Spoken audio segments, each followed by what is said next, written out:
Sangguniang kabataan sa Oton, Iloilo nagdonar sang school supplies sa 350 ka mga estudyante. Si Zen Kilantang nakatutok. Isa ka bulan antes ang pagbukas ng klase sa public schools, nagtingob ang mga miyembro ng Sangguniang Kabataan sa Barangay Kabanbanan, Oton, Iloilo para buligan ang mga estudyante. Nagripak ang mga ini sa mga school supplies, agud may magamit ang mga kabataan sa pagbukas ng klase, bisan pa nga wala sang face-to-face classes. Nagmotamot kami sa ngamon nga kwarta, kag amo na gin post namon sa Facebook nga kung sino pagid billing maghatag. Nandito daw nagdamo na siya naghatag, more than do.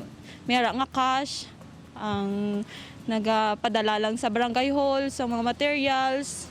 Dira kami na-encourage. Matapos nakatipon sang pondo halin sa personal nga kwarta ang mga SK officers kag donasyon sa mga pribado nga individual, natigayon ang ilang paghatag sang notebook, lapis, ballpen, crayons kag plastic envelope sa mga estudyante sang Botong Kabanbanan Elementary School. Siyempre, pandemic nga daan sa mga kabataan, wala agad sang mga parents do, wala agad nagbakal sa mga supply. So, it will add on sa ilang mga kinahanglan para nga makadugang man sa mga pagbulig sa ila. Luyag naman sang SK nga magserbe sila nga inspirasyon sa ulihing tubo kag mapalabot ang espiritu sang pagbinuligay kag paghatagay ilabi na subong nga may pandemya. Upod kay Romel Porquia, Zen Kilantang, One Western Visayas.